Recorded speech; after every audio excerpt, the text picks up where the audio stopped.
ദൈവനാമത്തിന് മഹത്വം. നമ്മൾ ഈ രണ്ടാമത്തെ സെഷനിൽ 6-ാമത്തെ അധ്യായത്തിൻ്റെ 12, 13 വാക്യങ്ങളാണ് നമ്മൾ ശ്രദ്ധിക്കാൻ പോകുന്നത്. 1 Corinthians 6 verse 12 and 13. 5-ാമത്തെ അധ്യായത്തിൻ്റെ 11-ലും 6-ന്റെ 9-ലും ദുർനടപ്പിനെ പറ്റി പൗലോസ് പരാമർശിക്കുന്നുണ്ട്. He mentions about sexual immorality. 6-ാമത്തെ അധ്യായത്തിൻ്റെ 13 മുതൽ 20-ാമത്തെ വാക്യം വരെ വളരെ വിശദമായിട്ട് പൗലോസ് ദുർനടപ്പ് എന്നുള്ള വിഷയം സംസാരിക്കും. പക്ഷെ അത് സംസാരിക്കുന്നതിന് മുമ്പ് അതിനൊരു പശ്ചാത്തലം ഒരുക്കുക. Build A frame work that will help the readers understand what he will write about sexual immorality. ഈ ഒരു വിഷയത്തെ പറ്റി പറയുന്നതിന് മുമ്പ് ഒരു പശ്ചാത്തലം ഒരുക്കി അതിലൂടെ ഇവർക്ക് ശരിയാവണ്ണം മനസ്സിലാവണം. So this framework is about the topic of liberty. സ്വാതന്ത്ര്യം എന്നുള്ള ഒരു വിഷയമാണ് ഈ പശ്ചാത്തലമായിട്ട് പൗലോസ് എടുത്തിരിക്കുന്നത്. നമുക്ക് 12-ാമത്തെ വാക്യം ഒന്ന് നോക്കാം. സകലത്തിനും എനിക്ക് കർത്തവ്യമുണ്ട് എങ്കിലും സകലവും പ്രയോജനമുള്ളതല്ല. സകലത്തിനും എനിക്ക് കർത്തവ്യമുണ്ട് എങ്കിലും ഞാൻ യാതൊന്നിനും അധീനനാകിയില്ല. ഓക്കെ, ഈ വാക്യത്തിൻ്റെ ഒരു title it's like this: the right view on the topic of liberty. സ്വാതന്ത്ര്യം എന്നുള്ള കാര്യത്തെപ്പറ്റി ശരിയായ വീക്ഷണം എന്നുള്ളതാണ് ഞാൻ ഇതിന് തലക്കെട്ട് കൊടുത്തിരിക്കുന്നത്. 12-ലും 13-ലും ചില മുദ്രാവാക്യങ്ങൾ പൗലോസ് ഇവിടെ രേഖപ്പെടുത്തുന്നുണ്ട്. These slogans were used by the Corinthians apparently to justify their behaviour. ഈ കൊരിന്ത്യ വിശ്വാസികൾ അവരുടെ തന്നെ സ്വഭാവത്തെ ന്യായീകരിക്കാനായിട്ട് ഉപയോഗിച്ച മുദ്രാവാക്യങ്ങളാണ് ഈ കാര്യങ്ങളൊക്കെ. So Paul agrees with these slogans in part, but corrects them to show how the Corinthians have misused these ideas. ഈ പ്രസ്താവനകളോട് ഭാഗികമായിട്ട് പൗലോസ് യോജിക്കുന്നുണ്ടെങ്കിൽ പോലും കൊരിന്ത്യ വിശ്വാസികൾ ഈ പ്രസ്താവനകളെ എങ്ങനെയാണ് ദുരുപയോഗം ചെയ്തതെന്നുള്ളത് അവർക്ക് കാണിച്ച് അവരെ തിരുത്താനായിട്ടാണ് പൗലോസ് ശ്രമിക്കുന്നത്. So let's look at the first one mentioned here. I have the right to do anything. സകലത്തിനും എനിക്ക് കർത്തവ്യമുണ്ട്. The fact that Paul mentions this twice in verse 12 shows how frequently these people used such a statement. ഈ ഒരു പ്രസ്താവന ഈ വാക്യത്തിൽ 2 തവണ ഉപയോഗിക്കുന്നതിലൂടെ പൗലോസ് കാണിക്കുകയാണ് ഈ വിശ്വാസികൾ എത്ര ഫ്രീക്വൻസിയിലാണ് ഈ ഒരു വാക്ക് അല്ലെങ്കിൽ ഒരു വാക്യം ഉപയോഗിച്ചത് ഇൻ ദർ ഡെയിലി ലൈഫ്. സകലത്തിന് എനിക്ക് കർത്തവ്യമുണ്ട്, or the Greek word is right permissible. Literally means to be allowed by the law. നിയമം എന്നെ ഇതിന് അനുവദിക്കുന്നുണ്ട് എന്നാണ് ഇതിൻ്റെ അർത്ഥം അവർ പറയുന്നത്. See, a lot of activities that the Corinthian people decided to do in the name of Christian liberty were things that the Corinthian legal system had no problem with. ക്രിസ്തീയ സ്വാതന്ത്ര്യം എന്നുള്ളതിൻ്റെ ഓമന പേരിൽ കൊരിന്ത്യ വിശ്വാസികൾ ചെയ്യാൻ ആഗ്രഹിച്ചിരുന്ന പല കാര്യങ്ങളും അതൊന്നും കൊരിന്ത്യ നിയമസംഹിതയ്ക്ക് എതിരെ നിൽക്കുന്ന കാര്യങ്ങളല്ല. These activities were connected to their natural desires that a person had in relation to their physical existence. ഒരു വ്യക്തി ഈ ലോകത്ത് ജീവിക്കുമ്പോൾ അവരുടെ ശാരീരികമായിട്ടുള്ള ആവശ്യങ്ങളോടുള്ള ബന്ധത്തിലുള്ള എല്ലാ ആഗ്രഹങ്ങളോട് ബന്ധപ്പെട്ടാണ് ഈ ആക്ടിവിറ്റീസ് നിൽക്കുന്നത്. So some examples include food, sex and many other things. ഭക്ഷണം, ലൈംഗികത, അതുപോലുള്ള പല കാര്യങ്ങളും മനുഷ്യ ശരീരത്തോട് ബന്ധപ്പെട്ട് നിൽക്കുന്ന കാര്യങ്ങളായിരുന്നു ഇവയിലെല്ലാം. Paul will talk about the food offered to idols in detail in chapter 8 to 10. 8-ാമത്തെ അധ്യായം മുതൽ 10-ാമത്തെ അധ്യായം വരെ വിഗ്രഹാർപ്പിത ഭക്ഷണത്തെ പറ്റി ഉള്ള ഡീറ്റെയിൽസ് ആയിട്ട് പൗലോസ് അവിടെ സംസാരിക്കുന്നു. അവിടെ വിഗ്രഹാർപ്പിത ഭക്ഷണമാണ് വിഷയം, 8 മുതൽ 10 വരെ വിഷയമെങ്കിൽ 6-ന്റെ 13 മുതൽ 20 വരെ സെക്സാണ് വിഷയം, ലൈംഗികതയാണ് വിഷയം. To the audience that misuse Christian liberty, that meant the freedom to obey God, Paul gives them 3 guidelines that will help them to rethink about the legal freedom to do anything that they decide to do. ക്രിസ്തീയ സ്വാതന്ത്ര്യം എന്ന് പറയുന്നത് ദൈവത്തെ അനുസരിക്കാനുള്ള സ്വാതന്ത്ര്യമാണ്, അല്ലാതെ തോന്നിവാസം ചെയ്യാനുള്ള സ്വാതന്ത്ര്യമല്ല. അപ്പോൾ ക്രിസ്തീയ സ്വാതന്ത്ര്യത്തെ ദുരുപയോഗം ചെയ്യുന്ന ഈ ഓഡിയൻസിനോട് പൗലോസ് 3 മാർഗനിർദ്ദേശങ്ങളാണ് ഇവർക്ക് നൽകുന്നത്. അതായത് നിയമപ്രകാരം ചെയ്യുന്നതിൽ തെറ്റില്ലാത്ത, ആഗ്രഹിക്കുന്ന കാര്യങ്ങൾ ചെയ്യുന്നതിൽ തെറ്റില്ലാത്ത ഒരു കാര്യം, അതിനെ റെഗുലേറ്റ് ചെയ്യാൻ 3 കാര്യങ്ങളാണ് പൗലോസ് പറയുന്നത്. നമ്പർ 1, ഈ 12ാമത്തെ വാക്യത്തിൻ്റെ ഫസ്റ്റ് ലൈനിലെ സെക്കൻഡ് ഭാഗം. All things are lawful for me but not all things are profitable. സകലവും എനിക്ക് കർത്തവ്യമുള്ളതാണെങ്കിലും പ്രയോജനമില്ല. Everything that is legally permissible is not beneficial to others. Okay, നിയമപ്രകാരം എനിക്ക് അനുവാദമുള്ള കാര്യങ്ങൾ ചെയ്യാം, പക്ഷേ അത് മറ്റുള്ളവർക്ക് പ്രയോജനമാകണമെന്നില്ല. So they need to do what benefits others. അതുകൊണ്ട് മറ്റുള്ളവർക്ക് പ്രയോജനമുള്ള കാര്യങ്ങൾ വേണം ഞാൻ ചെയ്യാൻ. The Corinthians need to understand that Christian liberty as per God's guidelines seeks to serve others and benefit them in every way. കൊരിന്ത്യ വിശ്വാസികൾ മനസ്സിലാക്കേണ്ട ഒരു സത്യം, ക്രിസ്തീയ സ്വാതന്ത്ര്യം, ദൈവത്തിൻ്റെ മാർഗനിർദ്ദേശം അനുസരിച്ചുള്ള ക്രിസ്തീയ സ്വാതന്ത്ര്യം മറ്റുള്ളവരെ ശുശ്രൂഷിക്കാനും അവർക്ക് പ്രയോജനം ചെയ്യുവാനായിട്ടാണ് ദൈവം സ്വാതന്ത്ര്യത്തെ നൽകി തന്നിരിക്കുന്നത്. This principle comes from the second commandment.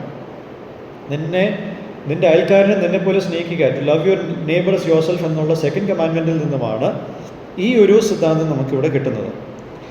So the redemptive work of the Holy Spirit that is accomplished in a believer's life transforms him or her from having a self-centered individualistic perspective to having a mind that is selfless and that is concerned about the well-being of others. പരിശുദ്ധാത്മാവിൻ്റെ ഒരു വീണ്ടുജനന പ്രക്രിയ ഒരു വ്യക്തിയിൽ നടക്കുമ്പോൾ ആ വ്യക്തിയിൽ ഒരു രൂപാന്തരം ഉണ്ടാകുന്നുണ്ട്. സ്വാർത്ഥനായിട്ടുള്ള ചിന്തയിൽ നിന്നും സ്വയം കേന്ദ്രീകൃതമായിട്ടുള്ള ചിന്തയിൽ നിന്നും മാറി നിസ്വാർത്ഥമായിട്ടുള്ള ചിന്തയിലേക്ക് മറ്റുള്ളവരുടെ വെൽബീയിങ്ങിനെ കണക്കാക്കുന്ന ഒരു ചിന്തയിലേക്ക് കൊണ്ടുവരിക. അതാണ് പരിശുദ്ധാത്മാവ് അക്കംപ്ലിഷ് ചെയ്യുന്നത്. In other words, A Christian person will stop thinking only about his or her happiness and start thinking of how his or actions will benefit and impact others.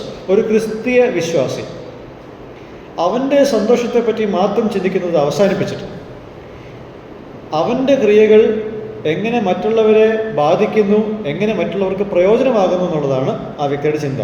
So liberty which is not beneficial but being detrimental to someone else is not loving. മറ്റുള്ളവർക്ക് ഹാനികരമാകുന്ന ഒരു പ്രയോജനമില്ലാത്ത സ്വാതന്ത്ര്യം അത് സ്നേഹത്താലുള്ള സ്വാതന്ത്ര്യമല്ല. The next thing, അതിൻ്റെ രണ്ടാമത്തെ ഭാഗം ഒന്ന് വായിച്ചേ. All things are lawful for me, but I will not be mastered by anything. സകലത്തിലും എനിക്ക് കർത്തവ്യമുണ്ട് എങ്കിലും ഞാൻ യാതൊന്നിനും അധീനനാകില്ല. Yeah. So everything that is legally permissible should remain under Christ's authority. എനിക്ക് നിയമപ്രകാരം ചെയ്യാൻ കഴിയുന്ന എല്ലാ കാര്യങ്ങളും ആരുടെ അധികാരത്തിന് കീഴിലാകണം? ക്രിസ്തുവിൻ്റെ അധികാരത്തിന് കീഴിലാകണം. The Corinthians should not let their desires govern them to the point that their desires control them and make them slaves. ഈ ആഗ്രഹങ്ങൾ അവരെ നിയന്ത്രിച്ച് അവരെ അടിമകളാക്കുന്ന ഒരു തലത്തിൽ ഈ കൊരിന്ത്യ വിശ്വാസികൾ അവരുടെ ആഗ്രഹങ്ങളെ അനുവദിക്കരുത്. മനസ്സിലാവുന്നുണ്ടോ? In other words, their desires for essential things of the world shouldn't reach a point where they only live for those desires and not care about what Jesus their Lord thinks. പലപ്പോഴും ലോകത്തിൽ കാണുന്നൊരു കാര്യം, ഭക്ഷണത്തിന് വേണ്ടിയിട്ട് മാത്രം ജീവിക്കുന്ന, ലൈംഗികതയ്ക്ക് വേണ്ടി മാത്രം ജീവിക്കുന്ന ഒരു ലോകമാണ് നമുക്ക് ചുറ്റുമുള്ളത്. They are governed by those desires. ഇതെനിക്ക് കിട്ടണം, അതെനിക്ക് കിട്ടണം എന്ന് പറഞ്ഞ് അതിനാൽ നിയന്ത്രിതമാകുന്ന ഒരു ജീവിതമാണ് പലരും കാഴ്ചവെക്കുന്നത്. ക്രിസ്തു എന്ത് ചിന്തിക്കുന്നു എന്നുള്ളതിനെപ്പറ്റി ചിന്തിക്കാത്തൊരു സമൂഹമാണ്. എന്നാൽ കൊരിന്ത്യ വിശ്വാസികൾ ഇത്തരത്തിലുള്ള ആഗ്രഹങ്ങളാൽ നിയന്ത്രിതമാകാൻ വേണ്ടിയിട്ടല്ല, മറിച്ച് ക്രിസ്തുവിൻ്റെ അധികാരത്തിന് കീഴിൽ നിന്നുകൊണ്ട് വേണം അവരുടെ ജീവിതം അവർ ജീവിച്ചു തീർക്കുവാൻ. We must notice that by now the term Lord associated with Jesus Christ is mentioned 21 times. ഇതുവരെ, അതായത് 6ാമത്തെ അധ്യായം വരെ നമ്മളൊന്ന് നോക്കിയാൽ യേശു ക്രിസ്തുവിനോട് കൂടി ചേർന്ന് കർത്താവ് എന്നുള്ള വാക്ക് ഇതിനോടകം 21 തവണ ആവർത്തിച്ച് വരുന്നൊരു വാക്കാണ്. അതൊരു യാദർശികമായിട്ടുള്ള കാര്യമല്ല. It's not a coincidence. The Corinthians are repeatedly reminded of the fact that they exclusively belong to Jesus Christ. പിന്നെയും ഈ ഒരു വാക്ക് ആവർത്തിക്കുന്നതിലൂടെ പൗലോസ് ഓർമ്മിപ്പിക്കുന്നത് ഇവർ കേവലം യേശു ക്രിസ്തുവിൻ്റേത് മാത്രമാണ്. And therefore everything legally permitted needs to be seen in light of Jesus, who is the Lord. നിയമപ്രകാരം അനുവദിക്കപ്പെട്ട എല്ലാ കാര്യങ്ങളും കർത്താവ് യേശു ക്രിസ്തുവിൻ്റെ അധികാരത്തിന് കീഴെ വേണം എല്ലാത്തിനെയും കാണുവാനും ഉപയോഗിക്കുവാനും. He governs the people not the things of the world. ഈ ലോകത്തിലെ കാര്യങ്ങളല്ല, മറിച്ച് കർത്താവാണ് ഭരിക്കുന്നത് എന്നുള്ളത് ഇവർ മനസ്സിലാകണം. ഇനി നമുക്ക് 13-ാമത്തെ വാക്യത്തിലേക്ക് പോകാം. ഭോജ്യങ്ങൾ വയറ്റിനും വയറ് ഭോജ്യങ്ങൾക്കും ഉള്ളത്, എന്നാൽ ദൈവം ഇതിനെയും അതിനെയും ഇല്ലായ്മയാക്കി. Okay, I will come to that. ഇനി ആ ഭാഗത്തേക്ക് നമുക്ക് എത്തുന്നതിന് മുമ്പ് ഇതിനുള്ള ബന്ധത്തിൽ ഒരു കാര്യം കൂടെ പറയാം. 12-ാമത്തെ വാക്യത്തിനോട് ബന്ധത്തിൽ ഒരു കാര്യം കൂടെ നമുക്ക് ചിന്തിക്കാം. Everything that is legally permissible is not beneficial to the self, so they need to do what is beneficial to the self. ആദ്യം നമ്മളെന്താ കണ്ടത്? മറ്റുള്ളവർക്ക് പ്രയോജനമില്ലാത്ത കാര്യങ്ങൾ നാം ചെയ്യരുത്. ദൈവത്തിൻ്റെ അധികാരത്തിന്, കർത്താവിൻ്റെ അധികാരത്തിന് കീഴേ വേണം നമ്മളെല്ലാ കാര്യത്തെയും കാണുവാൻ. 3, എനിക്ക് പ്രയോജനമായിട്ടുള്ളൊരു കാര്യം ഞാൻ ചെയ്യണം. This is the idea. Everything that is legally permissible is not beneficial to the self. നമ്മൾ ചെയ്യാൻ ആഗ്രഹിക്കുന്ന എല്ലാ കാര്യങ്ങളും നമ്മളുടെ ശരീരത്തിന് നല്ല കാര്യങ്ങളൊന്നുമല്ല. The Corinthians must think more of the new self that they now possess after putting the old self to death through faith in Jesus. കർത്താവ് യേശുക്രിസ്തുവിൽ വിശ്വാസം അർപ്പിച്ചപ്പോൾ പഴയ സ്വയത്തെ നമ്മൾ കർത്താവിനോട് കൂടിയിട്ട് ക്രൂശിച്ചു. ഇപ്പോൾ അവർക്കൊരു പുതിയ വ്യക്തിത്വമുണ്ട്. ആ പുതിയ വ്യക്തിത്വത്തെ പറ്റിയാണ് അവർ കൂടുതൽ ചിന്തിക്കേണ്ടത്, കൊരിന്ത്യ വിശ്വാസികൾ. They must analyze every legally permissible activity to find out how it helps them to be conformed to Christ, or how it is detrimental to their spiritual growth. നിയമപ്രകാരം അനുവദനീയമായിട്ടുള്ള എല്ലാ കാര്യങ്ങളെയും അവർ സൂക്ഷ്മമായിട്ട് പരിശോധിക്കണം. ആ സാധനം എന്നെ അല്ലെങ്കിൽ അവരെ ക്രിസ്തുവിനോട് അനുരൂപരാകുന്നതിൽ എങ്ങനെയാണ് സഹായിക്കുന്നത്, അതും അല്ലെങ്കിൽ എൻ്റെ ആത്മീകമായിട്ടുള്ള വളർച്ചയ്ക്ക് ഇതിന് തടസ്സമായിട്ട് നിൽക്കുന്നുണ്ടോ എന്ന് ചിന്തിക്കണം. Knowing the implications of each action, they must accept what benefits them and refrain from what damages them. ഓരോ കാര്യങ്ങളുടെയും ഭവിഷ്യത്തുകൾ അറിഞ്ഞതിന് ശേഷം പ്രയോജനമുള്ള കാര്യങ്ങൾ സ്വീകരിക്കുകയും പ്രയോജനമില്ലാത്ത കാര്യങ്ങൾ, അതായത് എന്നെ നശിപ്പിക്കുന്ന കാര്യങ്ങളെ ഞാൻ തിരസ്കരിക്കുകയും ചെയ്യണം. So first lesson coming from this, there are many things that are legally permissible in the world today, and we often pose a question, what is wrong if I do this or that? നിയമപ്രകാരം അനുവദനീയമായിട്ടുള്ള അനേകം കാര്യങ്ങൾ നമുക്ക് ചുറ്റും ഈ ലോകത്തുണ്ട്. പലപ്പോഴും ക്യാമ്പുകളിൽ ചോദിക്കുന്ന ചോദ്യമാണ്, ഇത് ചെയ്യുന്നതിൽ തെറ്റുണ്ടോ, അത് ചെയ്യുന്നതിൽ തെറ്റുണ്ടോ? ഓക്കെ, ഉദാഹരണം എന്ന് പറഞ്ഞാൽ excessive shopping, excessive eating, watching movies, excessive friendship with people of the world, listening to secular songs that are sometimes vulgar, use of harmful substances that damage the body, excessive use of social media, obsession about looking good, overuse of smartphones, obsession regarding one's health, gossiping about others, watching videos that are obscene, using foul languages, etc. പല കാര്യങ്ങളുണ്ട്. അതായത് അമിതമായിട്ടുള്ള ഷോപ്പിങ്ങിൻ്റെ ഒരു സ്വഭാവം, അമിതമായിട്ടുള്ള ആഹാരം കഴിക്കുന്നത്, cinema കാണുന്നത്, ലോകത്തിലെ ആൾക്കാരുമായിട്ട് അമിതമായിട്ടുള്ള കൂട്ടുവെക്കുന്നത്, വളരെ വൾഗറായിട്ടുള്ള സെക്കുലർ പാട്ടുകൾ കേൾക്കുന്നത്, നമ്മുടെ ശരീരത്തിന് ഹാനികരമായിട്ടുള്ള വസ്തുക്കളെ നാം ഉപയോഗിക്കുന്നത്, അധികമായിട്ടുള്ള സമൂഹ മാധ്യമ ഉപയോഗം, നല്ലതായിട്ട് അപ്പിയർ ചെയ്യണം അല്ലെങ്കിൽ നല്ല ലുക്സ് ഉണ്ടാവണം എന്നുള്ളതിനെ പറ്റിയുള്ള ഒബ്സഷൻ, സ്മാർട്ട് ഫോണിൻ്റെ അമിതമായിട്ടുള്ള ഉപയോഗം, എൻ്റെ ആരോഗ്യത്തെ പറ്റിയുള്ള അമിതമായിട്ടുള്ള ചിന്ത, മറ്റുള്ളവരെ പറ്റി പറയുന്ന അപവാദം അല്ലെങ്കിൽ ഗോസിപ്പ്, അശ്ലീല വീഡിയോകൾ കാണുന്നത്, ആകാത്ത വാക്കുകൾ ഉപയോഗിക്കുന്നത്. See, each of these examples need a separate class for itself. ഓരോ കാര്യത്തിനും അതിൻ്റേതായിട്ടുള്ള ക്ലാസ്സുകൾ വേറെ വേറെ എടുക്കേണ്ടതായിട്ടുണ്ട്. But based on what we discussed in verse 12, we will look at 3 questions that will help us on deciding whether we as Christians want to do something that the human law permits us to do or not. 12-ാമത്തെ വാക്യം നമ്മൾ ചർച്ച ചെയ്തതിൻ്റെ അടിസ്ഥാനത്തിൽ നമുക്കിവിടെ 3 ചോദ്യങ്ങൾ ഉന്നയിക്കാം. ഇത് നമ്മളെ സഹായിക്കും, നാം ക്രിസ്ത്യാനികൾ എന്ന നിലയിൽ നമ്മളെ സഹായിക്കും. മനുഷ്യൻ അനുവദിച്ചിട്ടുള്ള നിയമത്തിൽ ഇതൊക്കെ ഉള്ളപ്പോൾ ഇതെങ്ങനെ നമ്മൾ സമീപിക്കണം? So number 1, is my action self centred or is it aimed at benefiting others? എൻ്റെ ക്രിയകൾ എന്നിൽ മാത്രം കേന്ദ്രീകരിച്ചുള്ള തീരുമാനമാണോ, അതോ മറ്റുള്ളവർക്ക് പ്രയോജനമുള്ള ഒരു ഉദ്ദേശത്തോടു കൂടിയിട്ടാണ് ഞാൻ ചെയ്യുന്നത്? Number 1, am I thinking only about my happiness and have absolutely no concern about how others will be negatively affected by the actions or choices that I make. എൻ്റെ മാത്രം സന്തോഷത്തെ മുന്നിൽ നിർത്തിയാണോ ഞാനിതെല്ലാം ചെയ്യുന്നത്? മറ്റുള്ളവർ ഇതിനാൽ ഏത് രീതിയിൽ ആകും? ഞാൻ ചെയ്യുന്ന കാര്യങ്ങളിലോ അല്ലെങ്കിൽ തീരുമാനിക്കുന്ന തീരുമാനങ്ങളിലോ ബാക്കിയുള്ളവർക്ക് എങ്ങനെയാണ് ഇത് ബാധിക്കുന്നത്? മോശമായിട്ട് അവരെങ്ങനെ ഇത് ബാധിക്കുന്നു എന്നുള്ളതിനെ പറ്റി എനിക്ക് യാതൊരു കൺസേണും ഇല്ലാതിരിക്കുന്നതാണോ? If it is going to be detrimental to others, I must refrain from doing it. ഇത് മറ്റുള്ളവർക്ക് ഹാനികരമാകുന്ന ഒരു അവസ്ഥയിലേക്കാണ് കാര്യങ്ങൾ ചെന്നെത്തുന്നതെങ്കിൽ ഞാനത് ചെയ്യുന്നത് നിർത്തണം. Second guideline, is my choice or action controlling and enslaving me? ഞാൻ ചെയ്യുന്ന അല്ലെങ്കിൽ തീരുമാനിക്കുന്ന ഒരു കാര്യം അത് എന്നെ നിയന്ത്രിച്ച് എന്നെ അതിൻ്റെ അടിമയാക്കി തീർക്കുകയാണോ? Is the authority that Christ has in my life challenged by the control of these choices? എൻ്റെ ജീവിതത്തിൽ കർത്താവിനുള്ള അധികാരത്തെ ഈ സാധനങ്ങൾ വെല്ലുവിളിക്കുകയാണ്. ഇതെന്നെ നിയന്ത്രിച്ച് കർത്താവിൻ്റെ കൈകളിൽ നിന്നും എൻ്റെ നിയന്ത്രണം ഇത് പിടിച്ചു വാങ്ങാൻ ശ്രമിക്കുകയാണോ? Am I reaching a point where I live for the earthly desires only and are influenced by it? ഭൗമികമായിട്ടുള്ള ആഗ്രഹങ്ങൾ മാത്രം മനസ്സിൽ വെച്ച് അതിനു വേണ്ടിയിട്ട് മാത്രം ജീവിക്കുന്ന ഒരു സാഹചര്യത്തിൽ ഞാൻ എത്തിച്ചേർന്നിട്ടുണ്ടോ? അതിനാൽ സ്വാധീനിക്കപ്പെടുന്ന ഒരു അവസ്ഥ എൻ്റെ ജീവിതത്തിലുണ്ടോ? Or am I reaching a point where I subject all the choices under the authority of Christ? ക്രിസ്തുവിൻ്റെ അധികാരത്തിന് കീഴിൽ എൻ്റെ എല്ലാ തിരഞ്ഞെടുപ്പുകളും ഞാൻ അടിയറവ് വെക്കുന്ന ഒരു ഘട്ടത്തിലേക്ക് ഞാൻ എത്തിയിട്ടുണ്ടോ? If Christ's control and authority over my life because of his lordship is attacked by anything that is in the world, I must refrain from choosing to do anything that may enslave me.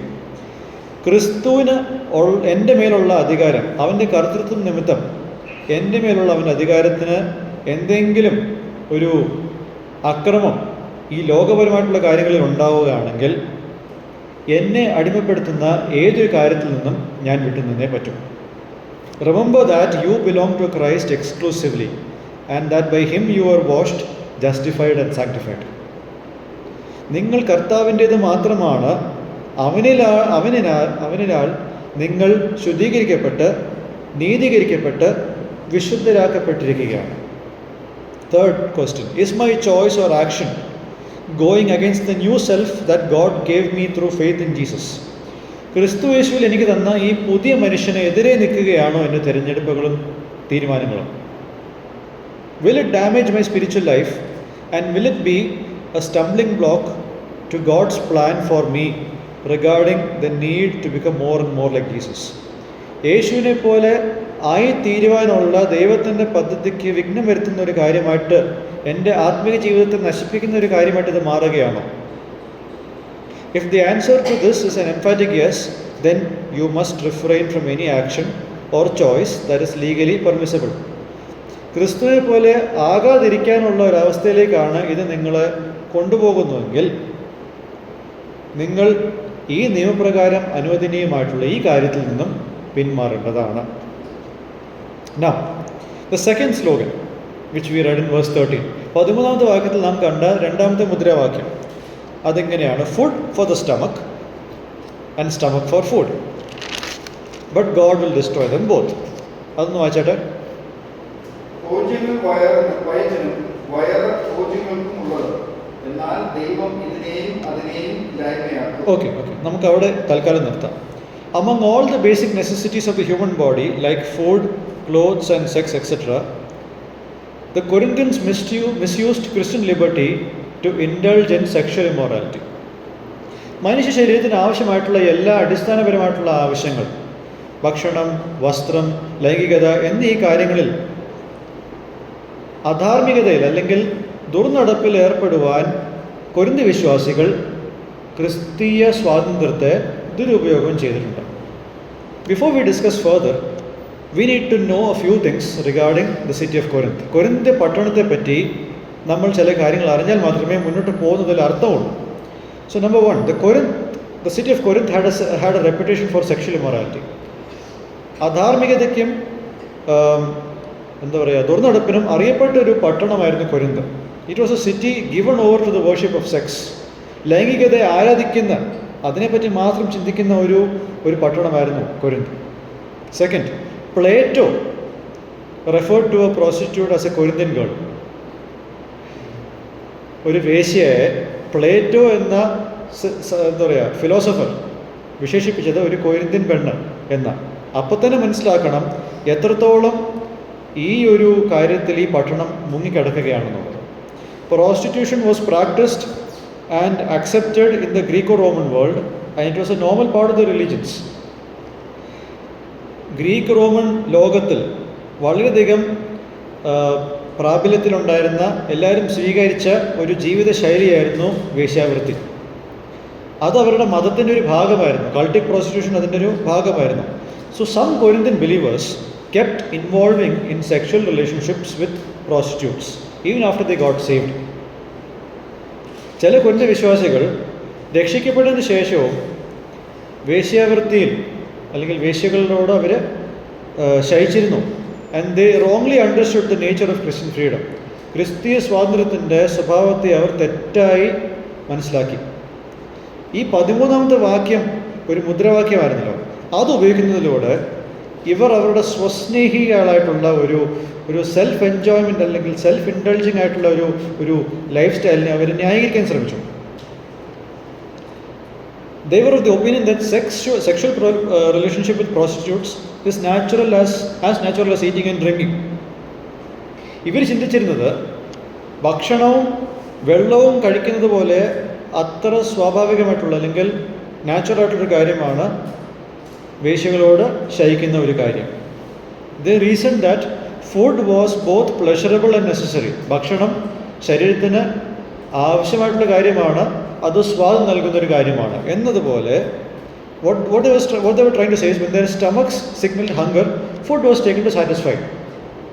വയറ് വിശപ്പിനായിട്ട് എന്താ പറയുക വിളി കൊടുക്കുമ്പോൾ അവർ അതിനെ തൃപ്തിപ്പെടുത്തുവാൻ ഭക്ഷണം എടുക്കുന്നു. So they argued that sex was pleasurable and necessary.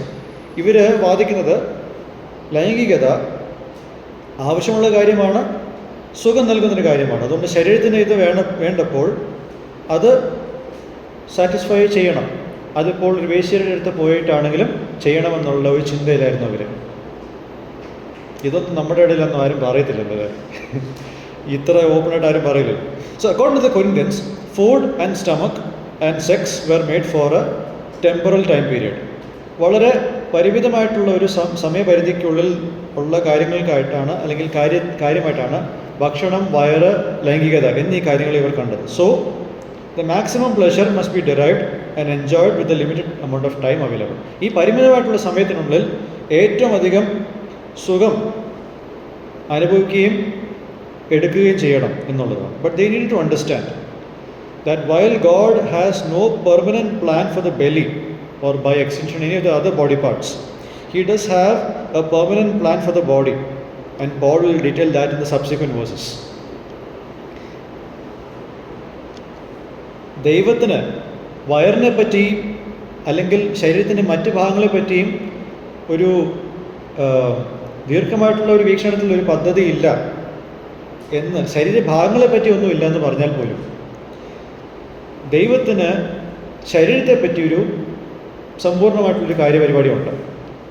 അത് പൗലോസ് ഇതിൻ്റെ ബാക്കിയുള്ള ഭാഗങ്ങളിൽ, അതായത് 14 തൊട്ട് 20 വരെയുള്ള ഭാഗങ്ങളിൽ രേഖപ്പെടുത്തുന്നതായിരിക്കും. അതിലേക്ക് നമുക്ക് പോകാം, പക്ഷേ അതിപ്പോഴല്ല, അടുത്ത സെഷനിൽ. പക്ഷേ ഇവിടെ ഈ സെക്ഷനിൽ ഈ ഒരു ഭാഗം നമ്മൾ അവസാനിപ്പിക്കുമ്പോൾ ഒരു ലെസൺ നമുക്ക് പറഞ്ഞു നിർത്താം. Even today a whole lot of unbelievers, if not all around us, view sexual immorality with a very casual mindset, as if it is as normal as food or drink. എല്ലാവരും അല്ലെങ്കിലും ഒരുപാട് അവിശ്വാസികൾ, നമുക്ക് ചുറ്റുമുള്ള ഒരുപാട് അവിശ്വാസികൾ വളരെ ലാഘവത്തോടു കൂടിയിട്ടാണ് ദുർനടപ്പിനെ സമീപിക്കുന്നത് ഇന്നത്തെ കാലത്ത്. അതായത് ഭക്ഷണവും പാനീയം പോലെ വളരെ നാച്ചുറലായിട്ടുള്ളൊരു കാര്യമാണ് ഇത് എന്ന് പല ആൾക്കാരും പറയുന്നുണ്ട്. Some well-known personalities have gone on air, either on TV or social media, to say that if a man and a woman wants to engage in physical relationship without the consent of marriage, they must have all the freedom to do so. ചില അറിയപ്പെടുന്ന ആൾക്കാർ, some social activists, അവർ T വിയിലും social മീഡിയയിലും അവരിങ്ങനെയാണ് തുറന്ന രീതിയിൽ അഭിപ്രായപ്പെടുന്നത്. വിവാഹബന്ധത്തിൻ്റെ പരിധികളില്ലാതെ ലൈംഗിക ബന്ധത്തിൽ ഏർപ്പെടുവാൻ ഒരു പുരുഷനും സ്ത്രീക്കും ആഗ്രഹമുണ്ടെങ്കിൽ അവർക്ക് അതിനുള്ള എല്ലാ സ്വാതന്ത്ര്യമുണ്ട്. അതാണ് നമ്മളുടെ നാടിൻ്റെ പോക്ക്. Some others say we have only one life, so we must enjoy to the fullest. നമുക്കൊരു ജീവിതമേ ഉള്ളൂ, അതുകൊണ്ട് ഫുള്ളായിട്ട് പൂർണ്ണമായിട്ട് നമ്മളതിനെ ആസ്വദിക്കണം. So the tragic part is that there are some among within the community of redeemed people who have unbiblical views regarding sexual matters, especially in terms of sexual immorality. ലോക മനുഷ്യർ ഇത്തരം രീതിയിൽ ചിന്തിക്കുന്നതിൽ നമുക്ക് അവരെ കുറ്റപ്പെടുത്താൻ കഴിയത്തില്ല, കാരണം അവരങ്ങനെയാണ്. പക്ഷേ വിശ്വാസ സമൂഹത്തിലായിരിക്കുന്ന ചിലർ ഇത്തരത്തിലുള്ള വൈകൃതമായിട്ടുള്ള ചിന്തകളിൽ ജീവിക്കുന്ന ചില വ്യക്തികൾ നമ്മുടെ ഇടയിലുണ്ട്. We wouldn't see them easily as they put a mask on while they are in church services. അവരെ നമുക്കങ്ങനെ പെട്ടെന്ന് തിരിച്ചറിയാൻ സാധിക്കത്തില്ല, കാരണം സഭായോഗങ്ങളിൽ വളരെ നല്ല രീതിയിൽ അഭിനയിക്കുന്ന ആൾക്കാരാണ് ഇവർ. However, they are actively involved in sexually deviant behavior in the privacy of their smartphones, and they have all the crookedness in not being detected. ഇവരുടെ അധാർമികതയും ദുർനടപ്പും ഇവർ അവരുടെ സ്മാർട്ട് ഫോണിൻ്റെ സ്വകാര്യതയുടെ ഉള്ളിലാണ് അവരിത് ചെയ്യുന്നത്. അത് ആർക്കും പിടിക്കാൻ കഴിയാത്ത തലത്തിൽ അവരതിനെ നല്ല രീതിയിൽ കൊണ്ട് നടക്കുന്നതും ചെയ്യുന്നുണ്ട്. As a community we must understand that we are not made to be like animals that only live and operate on instinct or feelings. വികാരത്തിനും ഇൻസ്റ്റിങ്ക്റ്റിനും വിധേയപ്പെട്ട് ജീവിക്കുന്ന മൃഗങ്ങളെപ്പോലെ ആകാനായിട്ടല്ല ദൈവം നമ്മളെ ഉണ്ടാക്കിയിരിക്കുന്നത്. For us sex is much more than a physical attraction. നമ്മളെ സംബന്ധിച്ചിടത്തോളം ശാരീരികമായിട്ടുള്ള ആകർഷണീയതയേക്കാൾ കൂടുതൽ അപ്പുറമായിട്ടാണ് ലൈംഗികത എന്നുള്ള കാര്യം നിൽക്കുന്നത്. Regarding sexual matters we can apply three principles of liberty that we had discussed earlier. സ്വാതന്ത്ര്യത്തിൻ്റെ 3 സിദ്ധാന്തങ്ങൾ നമുക്കിവിടെ ഈ ലൈംഗികപരമായിട്ടുള്ള കാര്യങ്ങൾക്ക് ഉപയോഗിക്കാൻ നമുക്ക് കഴിയണം. 3 കാര്യങ്ങൾ. 1. Am I viewing sex in a manner that is self-centered and detrimental to others? സ്വയത്തെപ്പറ്റി മാത്രം ചിന്തിച്ച് മറ്റുള്ളവർക്ക് വിഷമമുണ്ടാക്കുന്ന തലത്തിലാണ് ഞാൻ ലൈംഗികതയെ കാണുന്നത്. കാരണം പല ആൾക്കാരും മാരേജിൻ്റെ ഉള്ളിൽ തന്നെ അത്തരത്തിലുള്ള പ്രവൃത്തികൾ അവരുടെ ബെഡ്റൂമിൽ ചെയ്യുന്നുണ്ട്. Having no concerns about their spouses, just the pleasure of their own body. അവരുടെ ശരീരത്തിൻ്റെ സാറ്റിസ്ഫാക്ഷൻ മാത്രം നോക്കി ക്രൂരതകളിൽ ഏർപ്പെടുന്ന അനേകം ഭർത്താക്കന്മാർ ഉണ്ട്. They actually physically assault their wives.